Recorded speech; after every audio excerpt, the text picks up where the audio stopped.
Well, what is up, everybody? Welcome back to another round of I Review Things, because I feel like it, and it just came out. And in today's video, we're going to be reviewing Splatoon 3 Side Order DLC, which is a part 2 to a DLC that I've been waiting for about a year. Yeah, Nintendo, about a year ago, Nintendo dropped a bit of an odd bomb on anybody who follows the Splatoon community, because they released a DLC which they said was going to be in waves, and you can buy it, and it would be like $25, and you could buy part 1, and it would, and it would have all of the things from Splatoon 1, or at least just the map. I grabbed it, and I did a review of it for some reason. Not too much substance there, and yeah, I was like, I'm really just waiting for part 2 to come out, which is Side Order, and that's just come out. As it was, Nintendo just released, like, I think it was like Valentine's Day. I logged on to YouTube, and like my entire recommendations were all blowing up about Splatoon 3 Side Order coming out finally, which was actually pretty surprising, because yeah, I was pretty surprised by it, and now that I have it, I've been quite enjoying it. So let's talk about that. The gameplay is actually pretty interesting. Unlike a lot of the other DLCs and a lot of the other story modes I've seen for Splatoon, this one takes a bit of a roguelike or roguelite format. Now, I've never played any of those games, and at one point during the release cycle, during the whole news cycle that I heard about this DLC on, I did know what roguelite meant. I didn't know what the difference between the two was, but so I'm kind of just using both interchangeably here. I'll probably pop up on the screen what it is. I am not sure at the moment, but the whole premise is that when you lose all your lives, when you die completely, it's back to the beginning for you, and I kind of like that. The way Nintendo executed it is pretty okay.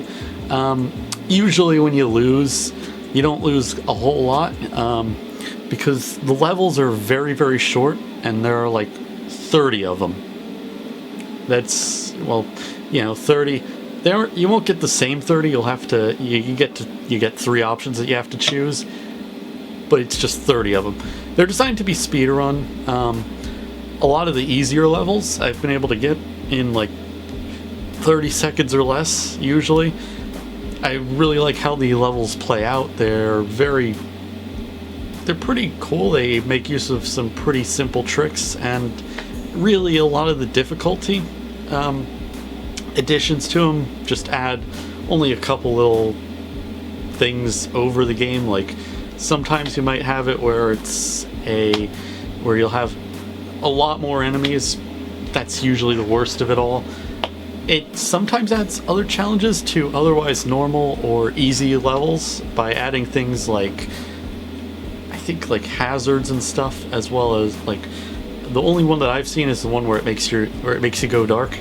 I don't have any footage of that, but if I do, I might put it, if I do get some footage before I get the video out, I will definitely put some of that in there. There's a lot of challenges, like if you have, like, it will tell you, like, you can't do this or you can't do that, and if you complete it while actually doing it, yeah, it works out. Sometimes the language isn't very clear on how you go about it. Like, at one point, I thought there was one of them is the one where you cannot run in Octoling form, so you cannot run as in a humanoid form, which is most of it, or you cannot walk or cannot move in it. I misinterpreted it as the opposite way and lost out on the whole thing, which is a bit sad, but oh well anyways. But other than that, really, it adds a bit of a layer of challenge. As for the actual levels themselves, the game challenges, they are pretty interesting. They're a pretty interesting take on a lot of the actual in-game levels, like the stuff in the core game itself, like the 8 balls, which aren't really actually, if I remember right, aren't really a part of the game, but the Splat Zones like one and the Tower Escort one, both of those are pretty good. They're pretty good, pretty similar to their game modes, and they feel different enough to where it's like feels like something new and novel, while also being very intuitive and being very familiar. I really like that fact. It's a fun little thing. I will say though, it is a very quick DLC. It is, the genre is pretty easy. If you get a perfect run all the time, you can pretty much guarantee that you win. And I've seen a lot of that in this case.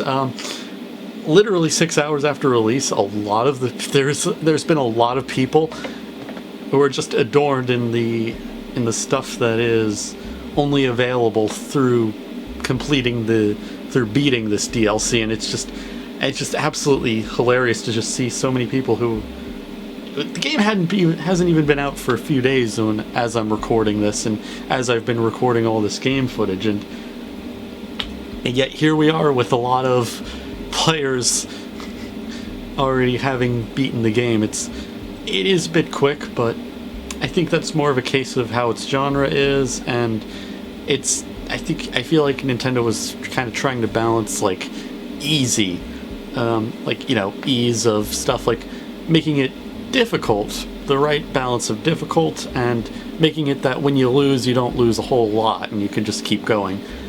I've not been so lucky. I've only gotten to like level 20 as of recording this, like on my best run, only getting defeated by a boss, which is great. And yeah, otherwise there's other stuff like the paint chip and the hacking mechanic.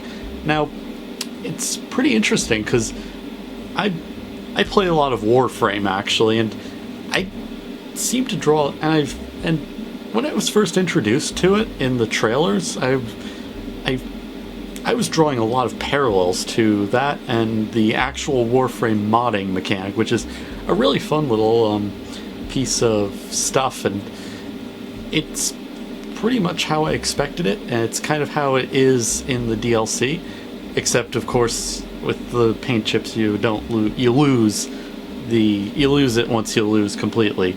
But I really like how it was, and I really like how it does small things like affect your ink color. It's really cool. And then of course there's the hacking mechanic, which is a great way. It's a great way to improve. It's a great way to keep improving, and it encourages you to keep playing the game. It encourages you to trial and error and then keep growing. And it's absolutely a great system, I guess. I don't know.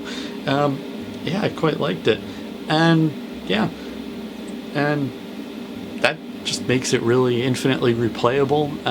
Even when you do get it done, there's still mountains of things to do. Like there's the locker that's just sitting there and existing, and yeah, and really the only other thing that's absolutely great is how they rethought the Inkopolis Plaza or Inkopolis Square, whatever it's called.